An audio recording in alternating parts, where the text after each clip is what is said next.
आउज़ुबिल्लाहिमिनश्शैतानिर्रजीम बिस्मिल्लाहिर्रहमानिर्रहीम। Welcome to my channel. मैं हूं डॉक्टर रिजवान जमाल और आज हम डिस्कस करेंगे नहायत अहम टॉपिक जिसका नाम है mitochondria. Mitochondria chapter number 4 first year biology में से है, द सेल जो कि चैप्टर का नाम है, और इसमें हम डिफरेंट ऑर्गेनेलीज जो हैं वो डिस्कस कर रहे हैं। प्रीवियस मेरे जो लेक्चर्स हैं उसमें मैंने जितनी भी ऑर्गेनेलीज हैं वो डिटेल के साथ स्टडी की हैं। तो आज की सबसे जो अहम ऑर्गेनेली मानी जाती है जिसका नाम है माइटोकॉन्ड्रिया, आज हम वो डिटेल के साथ स्टडी करेंगे।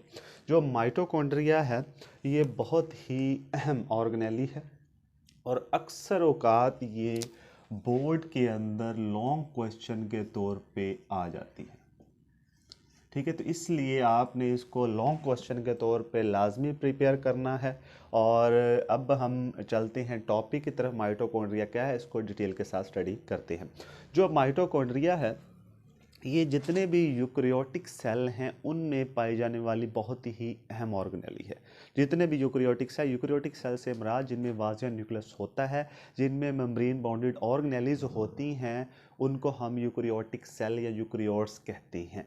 तो ये भी एक मेम्ब्रेन बाउंडेड ऑर्गेनेली इस वजह से कहा गया है कि ये यूकैरियोटिक सेल में पाई जाती है। और ये यूकैरियोटिक सेल यानी सेल को ये एनर्जी प्रोवाइड करती है, यानी सेल को काम करने के लिए, डिफरेंट काम करने के लिए, डिफरेंट मेटाबॉलिक प्रोसेस करने के लिए, एक्टिविटीज़ करने के लिए एनर्जी चाहिए होती है। अब वो एनर्जी जो है वो सेल को कहाँ से मिलती है? तो वो एनर्जी मिलती है माइटोकॉन्ड्रिया से। माइटोकॉन्ड्रिया क्योंकि सेल को एनर्जी प्रोवाइड करता है, पावर प्रोवाइड करता है, इसलिए इसको हम सेल का पावर हाउस भी कहते हैं।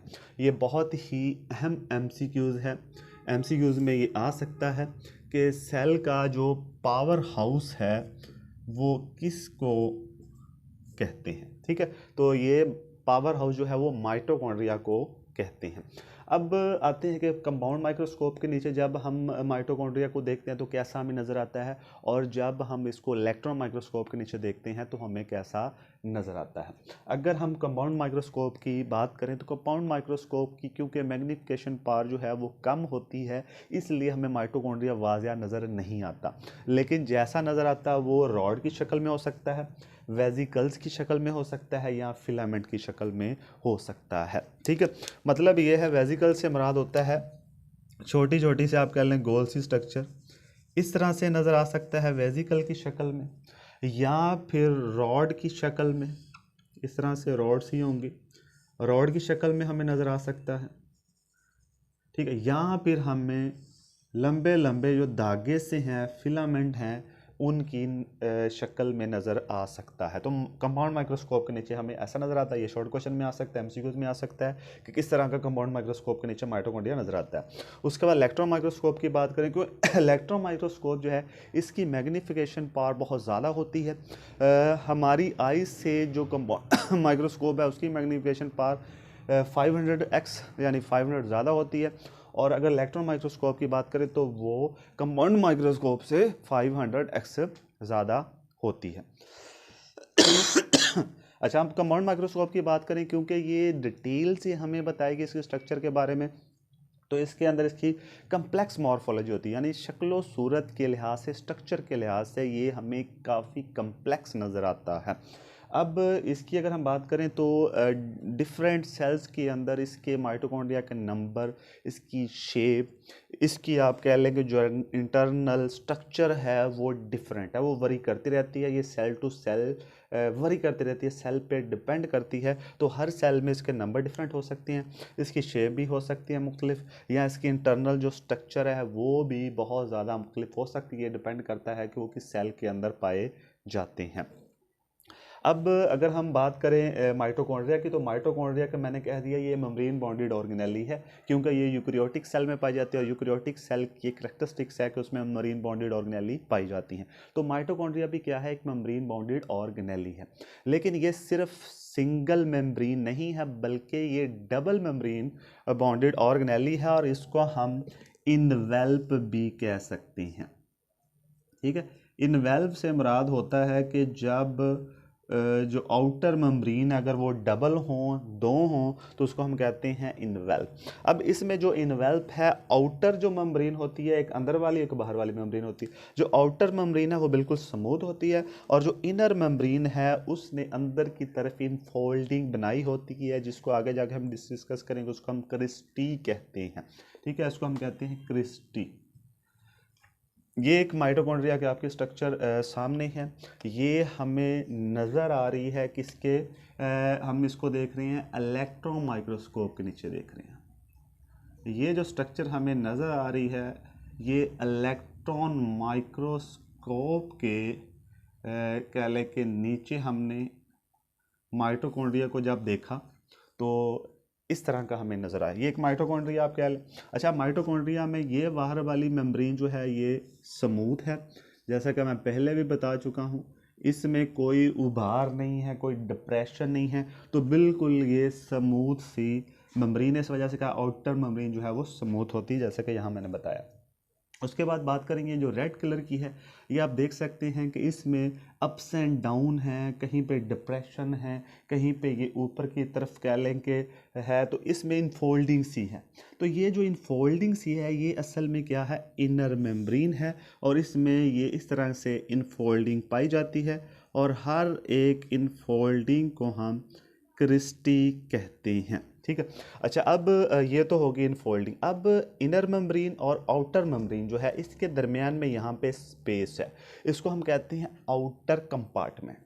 इनर मेम्ब्रेन और आउटर मेम्ब्रेन के दरमियान में जो स्पेस है उसको हम कहते हैं आउटर कंपार्टमेंट, ठीक है। और उसके बाद जो इनर मेम्ब्रेन है इसके अंदर की तरफ यहाँ पे, ये जो अंदर की तरफ यहाँ पे फ्लूइड सा होगा, ठीक है। ये जो इनर मेम्ब्रेन के अंदर की तरफ है यहाँ पे एक फ्लूइड सा होता है, उसको हम कहते हैं मैट्रिक्स, ठीक है। अब मैट्रिक्स जो है इनर मेम्ब्रेन के अंदर की तरफ, ये जो खाली सी जगह है जिसमें अंदर मैट्रिक्स है, इसको हम कहते हैं इनर कंपार्टमेंट।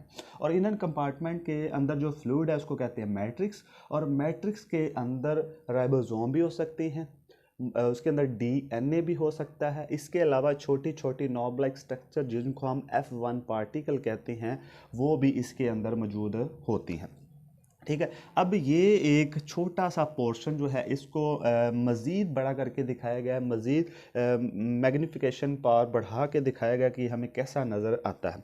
तो अब ये एक स्ट्रक्चर है, इसमें आप देख सकते हैं ये आउटर मेम्ब्रेन है, ये इनर मेम्ब्रेन है, और इनर मेम्ब्रेन के अंदर की तरफ इनफोल्ड है। इस इनफोल्ड को कहते हैं F1, सॉरी, इसको कहते हैं क्रिस्टी, ठीक है। ये है क्रिस्टी, ठीक है, ये क्रिस्टी है।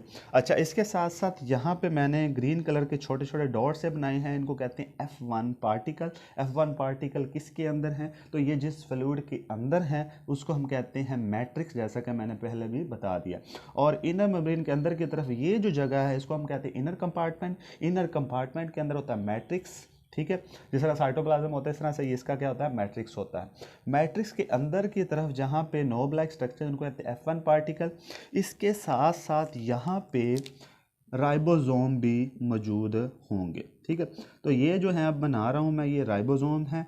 इसके अलावा इसके अंदर जो है वो डीएनए भी मौजूद होता है, ठीक है। तो डीएनए भी मौजूद है, इसके साथ साथ हम कह सकते हैं राइबोसोम भी मौजूद है। अब राइबोसोम जो है इसको अगर आपको याद हो तो हमने कहा था राइबोसोम का काम होता है प्रोटीन बनाना। तो इसका मतलब ये हुआ कि माइटोकॉन्ड्रिया जो है वो अपनी प्रोटीन भी बनाता है। इसके साथ साथ जो डीएनए है, डीएनए का काम होता है रेप्लिकेट करना।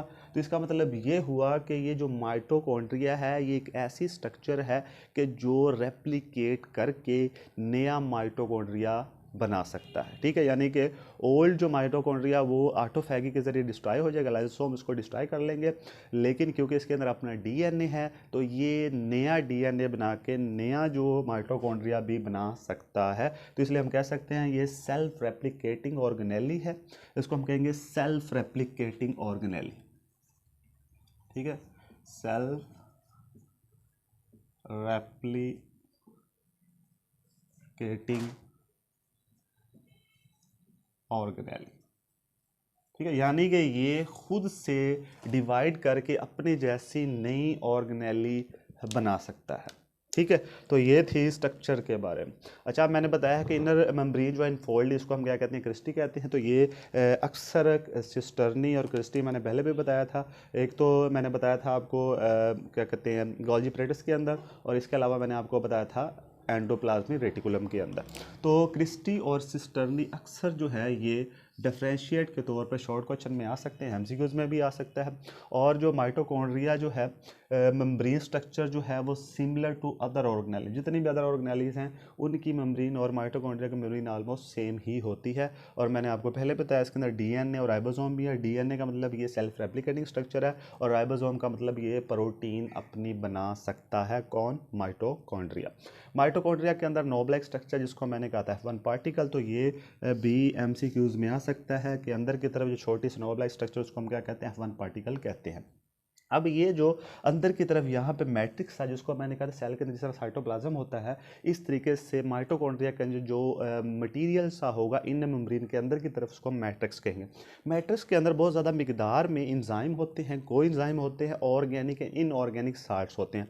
अब ये जो सारी चीज़ें enzyme, coenzyme, organic inorganic salts, इनका काम क्या है? इनका काम होता है डिफरेंट मेटाबॉलिक प्रोसेस करवाना। अब मेटाबॉलिक प्रोसेस में क्रैब साइकिल आ सकता है, ये चैप्टर नंबर हम 11 में डिस्कस करेंगे। एरोबिक रेस्पिरेशन आ सकता है, फैटी एसिड मेटाबॉलिज्म आ सकता है, फैटी एसिड की लिपिड्स की तोड़फोड़ आ सकता है, एरोबिक रेस्पिरेशन आ सकता है, ग्लूकोज की breakdown in the presence of oxygen and Krebs cycle वगैरह इसमें आ सकते हैं।